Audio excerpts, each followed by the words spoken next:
Did you know men today have on average 20 to 30% less testosterone than men just 30 years ago? And the internet makes you believe that you can just fix it by eating more eggs, more liver, or more raw dairy. But the shocking truth is that it's not how it works.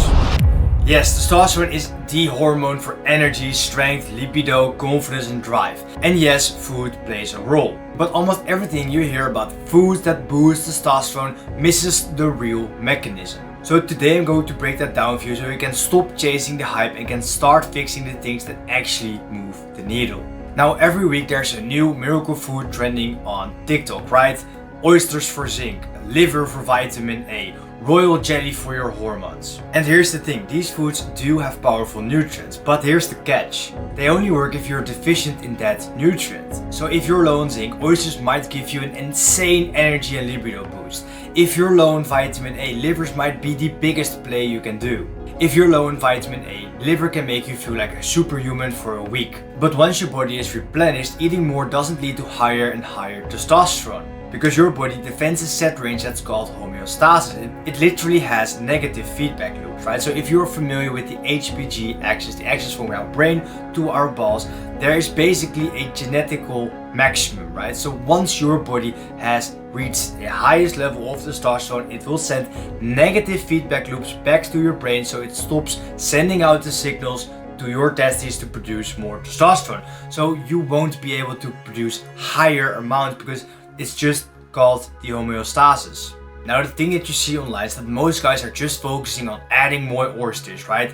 Nutrient maxing, raw milk maxing, oyster maxing, liver maxing, but they aren't focusing on the thing that actually moves the needles by identifying what the actual bottleneck is. So think of nutrients like spark plugs. If one is missing, your engine will run poorly. If you replace it, you will get a huge performance jump. But by stacking more spark plugs on your engine, it won't run faster. So here's what actually tanks testosterone for most men. Chronic stress, poor sleep, low energy availability from dieting too hard or too long, underlying gut or liver issues, low-grade inflammation, nutritional deficiencies. And you can't just eat your way out of those. So once you fix the deficiencies and once you fix the internal underlying issues related to your lifestyle or your organs, then high testosterone will naturally be achieved and you can actually attain it and keep it for the rest of your life. Now here's the most surprising thing. The best testosterone boosting food isn't exotic, isn't expensive, isn't rare. It's the one that closes your nutritional gap the best. And I learned this the hard way because I was too stubborn to do a test myself. So I was stuck in trial and error, trying all kinds of different diets, supplements and routines for 8 years long before I figured it out.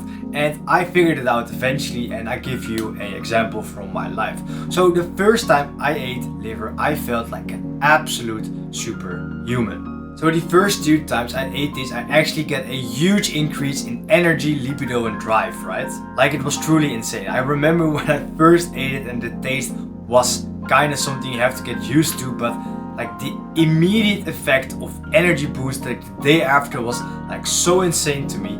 And if I think back, the deficiency I potentially had was a copper deficiency.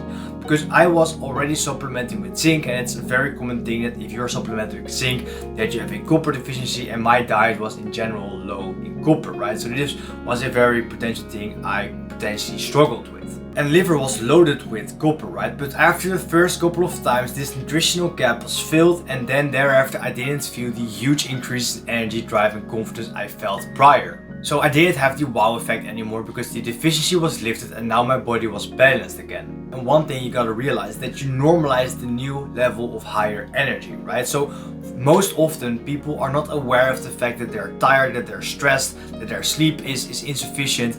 But once they dial it in, they experience this increase in energy, this increase in libido and confidence, they really notice it. But after a week or 2, they don't notice it anymore because that became their new baseline. Now this is called Liebig's Law of the Minimum, which basically states that your performance is limited to the scarcest input. So you have to imagine it like this. So basically you have a barrel filled with water, right? And on all these sides you have wooden plates which keep the water in there. And if there's one deficiency, let's say copper in my case, right? So my body is now leaking resources because of the copper deficiency.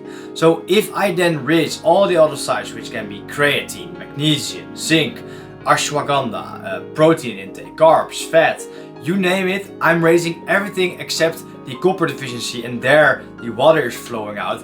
I literally am not fixing anything, right? So all the other things are increasing, but the one thing that is leaking away, which is the copper, isn't fixed. And this law states that once you fix that deficiency, you will have the biggest effect in performance and in you wanting to increase your testosterone.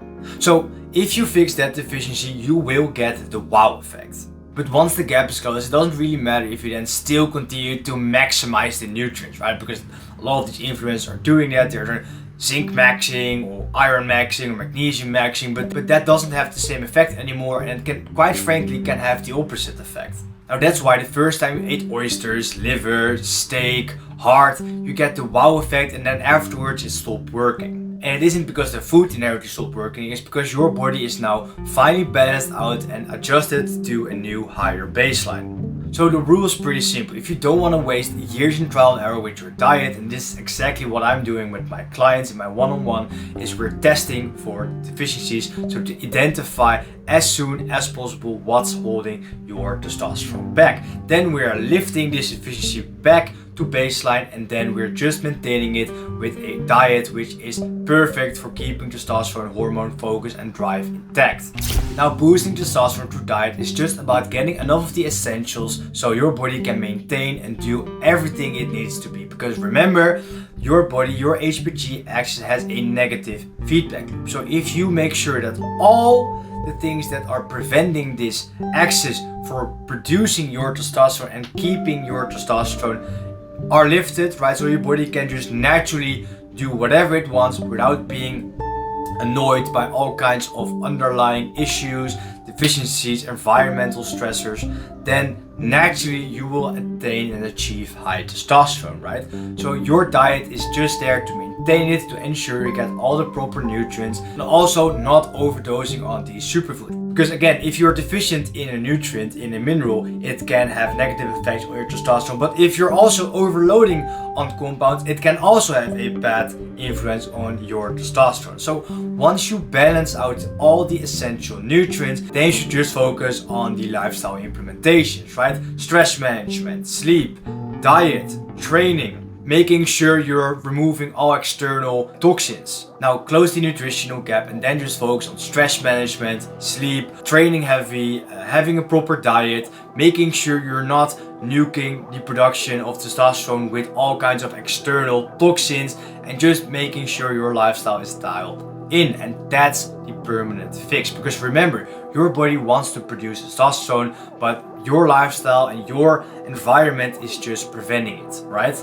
Now, if you actually want some help in overcoming these root cause issues, identifying why you're stuck, right? Why your testosterone just doesn't seem to budge, or why you still are making slow progress in the gym, your energy isn't at the place where you want to be. Because let's be fair, we all want to win in the gym, but we also want to win in business, and understanding nutrition and understanding health is very difficult. So if you actually want some personal help, then click the link in the bio and we will look at how I can help you overcome these issues and chase the best version of yourself in fitness and in health. And if you actually want to know how I did this and how I helped my clients and myself build more muscle and gains and get high energy in a matter of months instead of years, then watch this video, because there I will explain everything I do. So I see you in the next one. Ciao!